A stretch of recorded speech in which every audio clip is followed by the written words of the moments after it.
If you grew up in the 80s or 90s, She-Ra is unforgettable. But the cartoon never told you the darkest part of her story. How does a princess stolen from her cradle get turned into evil's most feared weapon? And how did Hordak, without even meaning to, build the one person capable of destroying him? The answer is in the DC Comics run. And the story begins in issue 1. The attack comes without warning. The Horde invades Eternia, and at the front of the army, leading the assault with a cold, calculated efficiency, stands a human figure wearing a mask. It is not Hordak.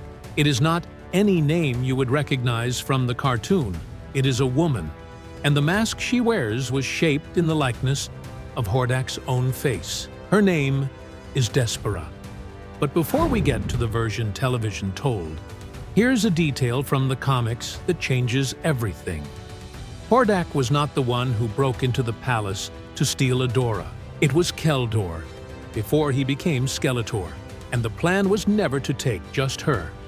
It was to take both twins, Adam and Adora.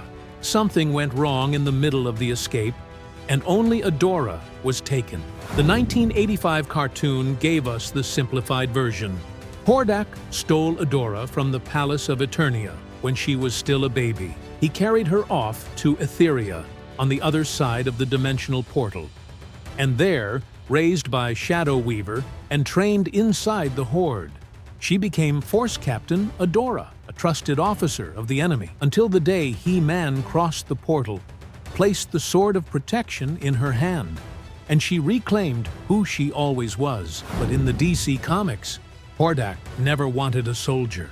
A soldier still has an identity, still has a name, still carries memories of where she came from. Hordak wanted a weapon, and to build a weapon with no flaws, no hesitation, no risk that a memory of Eternia might surface at the wrong moment.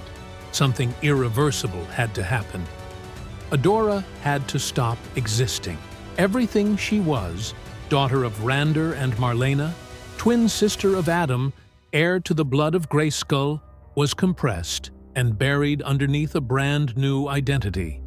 An identity that remembered nothing, that held no doubts, that served the Horde without question, because there was no version of herself left that could even form the question. And then Hordak put on the mask. There is a detail here that is even more disturbing.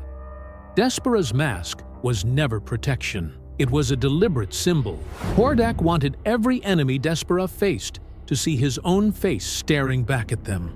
He wanted every battle she won to be, in practice, an extension of his own will. Despara was never an agent with free will of her own.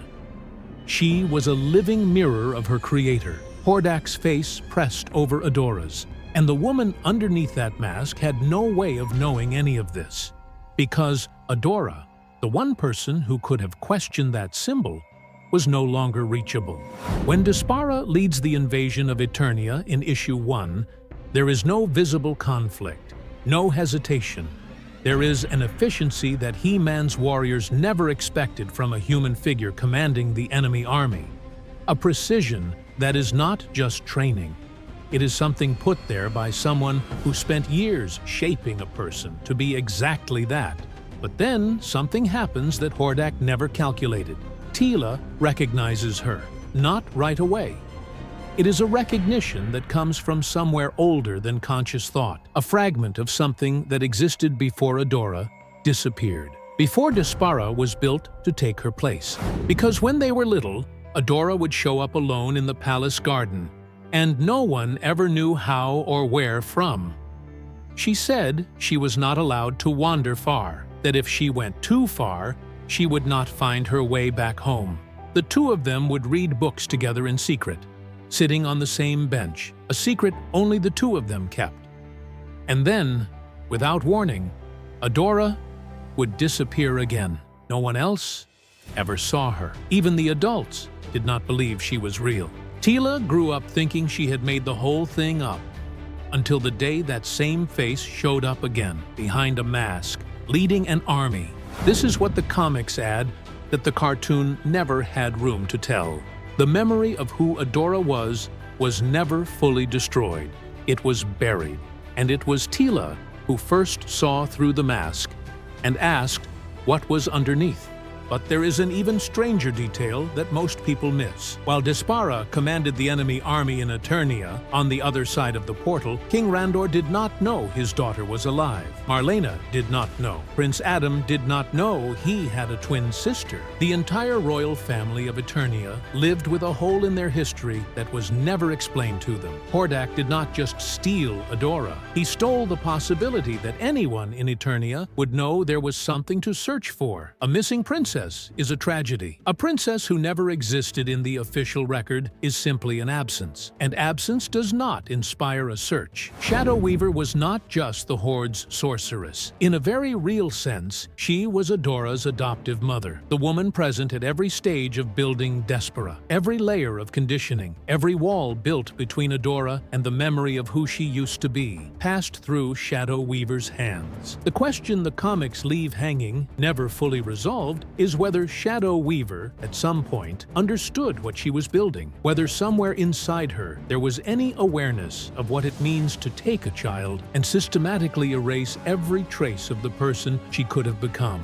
There is a partial answer to that question, and it does not come from Hordak. Shadow Weaver believes, and says so to Despara's own face, that the sorceress allowed Keldor to take Adora, that Hordak saw her as the prophecy itself, given life, that she was the sacrifice Grayskull required. The most disturbing answer arrives in issues 13 through 18, the arc titled The Blood of Grayskull. The blood of Grayskull is not an abstract metaphor in the DC comics. It is the real reason behind the kidnapping. Grayskull's legacy runs through the royal bloodline of Eternia, and twins born of that bloodline carry a potential that goes beyond what either of them could hold alone. Hordak did not steal Adora by accident or by opportunity. He stole her because he calculated what she could become, and from that moment on, his strategy was to make sure she never got there. Turn the heir of Grayskull into the Horde's weapon. Use the very power that could destroy him as the instrument of his conquest. It was the most elegant plan Hordak ever devised, and it was also the biggest mistake he ever made in his life. Because in turning Adora into Despara, in compressing the potential of Grayskull's blood inside an identity built to obey, Hordak never eliminated that potential. He only stored it up, like pressure inside a sealed space, like energy with nowhere to go. And when the sword of protection finally finds its way into Adora's hand, when the first memories begin to break through Despara's programming, all of that pent-up energy finally finds direction. She-Ra is not simply Adora set free. She-Ra is Despara turned inside out. All the strength, all the efficiency, all the brutal training the Horde poured into building the perfect assassin turns, in the instant of the switch, into an asset for the rebellion. Every skill Despara acquired now serves the opposite side. Every resource Hordak gave her is used against him. On the surface, Hordak built a weapon. Underneath, he was training his own destruction. Hordak spent decades building She-Ra with the conviction of someone who believes he controls everything, without ever calculating that what you plant in another person no longer belongs to you the moment that person decides what to do with it. If this video made you see a character you thought you knew in a completely different light, share it with someone who grew up watching She-Ra. And if you want to know the dark origin of another classic character that television kept hidden from you, subscribe to the channel, because the next video is about a character who seemed harmless but had a deeply disturbing past. See you then.